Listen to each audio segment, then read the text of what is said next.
Tadi jelaskan aja Pak, yang pidato sambutannya tadi, apa yang ditekankan dari biostatistika. Oh, summary-nya ya. Ya, yang pertama adalah terkait dengan pengertian ilmu biostatistika itu sendiri. Karena banyak orang yang salah persepsi dan juga salah penggunaan. Kemudian juga pengguna salahan. Jadi statistik itu bisa dibelok-belokkan atau bisa diinterpretasikan secara salah. Sama halnya dengan minum obat. Obat itu bisa disalahgunakan dengan sengaja atau bisa juga pengguna salahan tanpa sengaja menggunakan obat dengan salah. Begitu juga statistik itu sebetulnya adalah alat. Kalau dikerjakan dengan benar, menggunakan prinsip-prinsip ilmu statistik yang benar, maka hasil yang didapat itu bisa dipercaya. Tetapi kalau tidak digunakan dengan benar atau memang sengaja dibelok-belokkan, misalnya dalam pengambilan sampel yang tidak random gitu, kita bisa memperkirakan hasil suatu survei sebelum kita melakukan survei itu sendiri. Nah, itu namanya pengguna salahan. Jadi sampelnya dirancang hanya pada kelompok tertentu gitu. Jadi tidak mewakili kelompok yang lain. Makanya kalau di dalam bidang non kesehatan yang sekarang ini yang lagi tren itu adalah survei elektabilitas capres gitu. Nah, itu kita bisa setting sebetulnya, atau lembaga-lembaga mana pun bisa melakukan setting untuk memihak atau memenangkan capres tertentu gitu.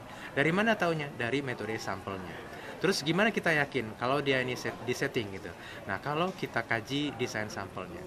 Jadi kalau kita kaji desain sampelnya, apakah random atau tidak, maka baru kita akan ketahuan itu hasilnya tidak akurat gitu. Nah, di dalam salah satu paper saya tadi ditampilkan juga hasil dari penilaian Kompas ya, terbitan Kompas bulan September yang lalu. Itu beberapa lembaga survei menampilkan hasil yang berbeda-beda. Padahal waktunya sama gitu. Tidak jauh berbeda, hanya beda sebulan gitu. Kan nggak mungkin masyarakat Indonesia langsung berubah setiap saat pendapatnya gitu. Nah, yang paling mungkin adalah itu karena metodologinya yang tidak terstandar. Nah, bagaimana kita yakin memastikannya apakah itu memang disetting atau enggak? Ya, dia harus membuka metodologinya sehingga kita bisa tahu bahwa ini memang akurat atau tidak. Itu yang pertama. Kemudian yang kedua, di dalam sisi ilmiah banyak uji statistik yang dilakukan hanya sekedar statistik saja tanpa melihat substansinya. Nah, apa artinya tanpa melihat substansi? Hanya berpatokan pada nilai p-value atau signifikansi secara statistik. Nah, kalau p-value-nya di bawah 5%, maka itu langsung disimpulkan ada hubungan yang bermakna. Memang secara statistik berhubungan bermakna, tetapi secara substansi itu belum tentu ada hubungan yang bermakna gitu. Nah, misalnya tadi saya sampaikan angka jantung koroner 10% dengan 11% hanya gara-gara minum teh sehingga lebih tinggi 1% gitu. Secara statistik itu bisa dibikin signifikan. Bagaimana caranya? Dengan membuat jumlah sampelnya sangat besar. Kalau tadi saya simulasi itu sampel 5.000 itu mendapatkan nilai signifikansi statistiknya atau p-value-nya 0,05. Nah, 0,05 itu secara statistik memang dianggap signifikan. Tetapi secara substansi itu tidak ada perbedaan yang signifikan, hanya 1% tersebut gitu. Jadi itu sering disalahgunakan atau digunakan secara salah. Menyatakan ada hubungan tetapi sebetulnya tidak ada. Atau sebaliknya bisa terjadi. Menyatakan tidak ada hubungan padahal sebetulnya ada. Tapi ini jarang gitu. Tapi potensi itu tetap selalu ada di dalam ilmu statistik. Makanya kalau kita dihadapkan pada sebuah hasil survei, jangan langsung percaya begitu saja tanpa mereview terlebih dahulu metodologi statistik yang mereka gunakan. Baik itu metodologi dalam hal sampel maupun dalam analisis statistiknya. Kira-kira demikian. Prof, kalau bagaimana sih kalau membedakan ini yang benar, ini yang salah kalau dari survei dari pasangan capres? Kita tidak bisa memastikan, hanya bisa menduga. Bagaimana memastikannya? Supaya bisa dipastikan, mereka harus membuka. Yang pertama, populasinya siapa? Yang kedua, cara memilih sampelnya bagaimana? Apakah memilih sampelnya random atau tidak? Gitu. Nah, itu harus mereka buka. Tapi kalau mereka tidak buka, mereka hanya bilang metodenya random gitu. Yang di random apa? Misalnya, yang di random adalah NIK gitu. Nah, kalau NIK yang mereka random itu baru benar.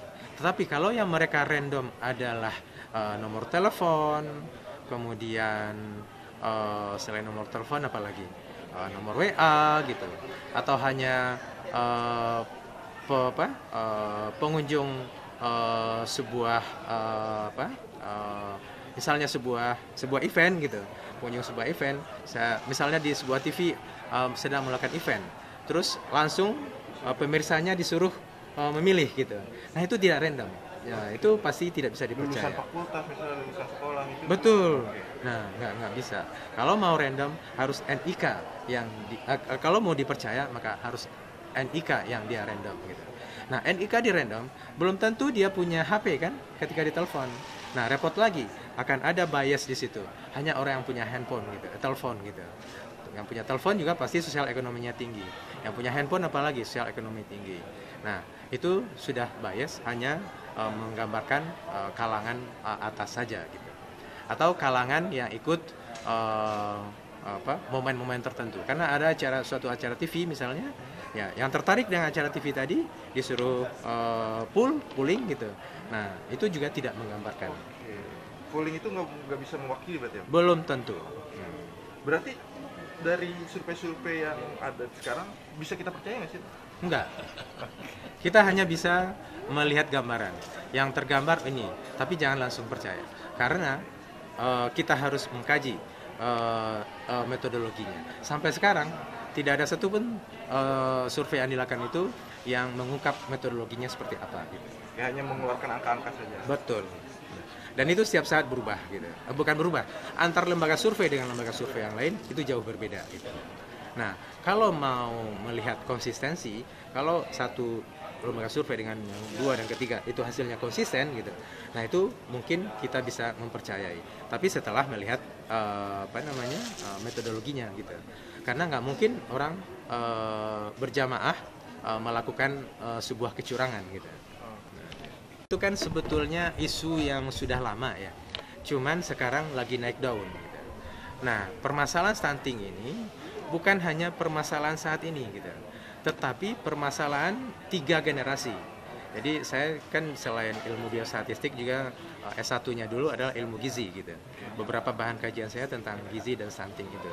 Sehingga saya juga paham bahwa 3 generasi itu dari neneknya, ibunya, kalau nenek dan ibunya kurang gizi, resiko anaknya ini untuk mengalami stunting itu juga sangat besar gitu. Jadi solusinya bagaimana? Solusinya bukan ditunggu anaknya stunting dulu, tapi dari remaja SD, SMP itu sudah dikawal gitu. Jangan sampai ketika SD, SMP itu dia yang perempuan terutama ya, yang kurang anemia, kurang gizi gitu. Sudah setelah SMA anemia, kurang gizi, makanya ada sekarang itu program tablet anemia untuk anak SMA itu dalam rangka menurunkan stunting gitu. Bahkan jauh tuh, ini kan dia masih SMA. Nah, kan nanti melahirkan umur masih lama gitu. Nah, memang seperti itu. Penanggulangan stunting itu tidak bisa hanya saat ini saja, tapi sebelum dia menjadi seorang ibu itu harus dipersiapkan. Kira-kira demikian.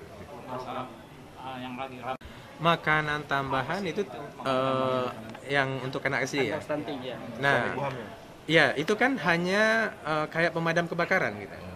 Cemilan gitu ya. Bukan, ini ya programnya.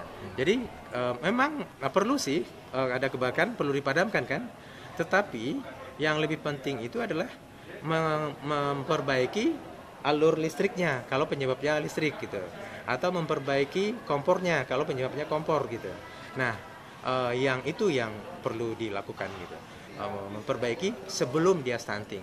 Jadi ketika masih SMP, SMA itu dikawal supaya status gizinya tetap baik gitu.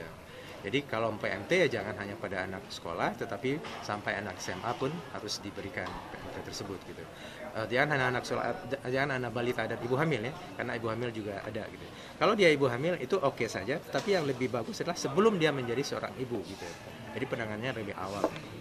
Prof, capres yang mau memberikan makan siang ke anak-anak sekolah itu berarti bagus ya untuk penanganan stunting ya, Prof? Bagus, stunting masa depan itu, mencegah stunting masa depan.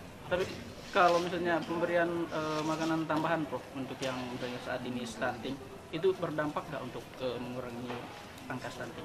Ya, ini masih kontroversi ya. Stunting itu ada yang reversible, ada yang enggak gitu. Sebagian besar tidak, hanya sebagian kecil yang reversible. Reversible artinya apa? Dia bisa mengejar ketertinggalannya gitu.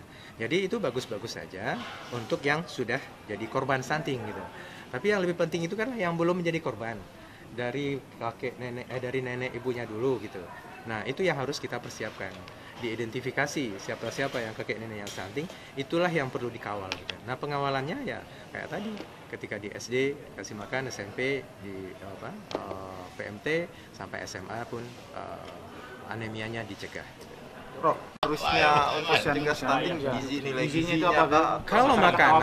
Kalau makanan tidak ada masalah. Semua makanan di Indonesia itu bisa untuk mencegah stunting. Yang masalahnya adalah kecukupannya dan variasinya. Nah, kadang-kadang kita kan nggak bervariasi. Makanya Indomie, terus apa namanya? Ya Indomie terus gitu. Kan nggak ada gizinya. Cuman karbohidrat saja. Nah, stunting itu butuhnya protein. Protein apa? Ikan, tempe, tahu tempe gitu. Itu yang sederhana, tahu tempe.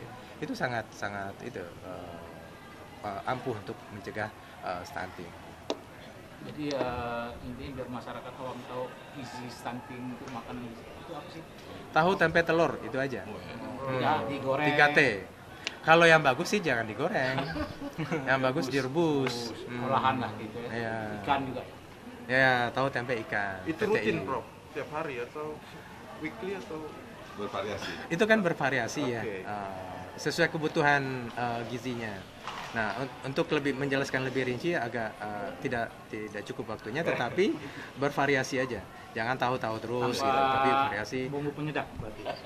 Bumbu penyedap sebetulnya tidak terlalu berpengaruh ya. Hasil penelitian terakhir, kalau dulu-dulu memang dicurigai, tapi sekarang makin banyak hasil penelitian itu makin tidak terlihat efeknya gitu. Siap. Oke. Oke, Prof. Terima kasih.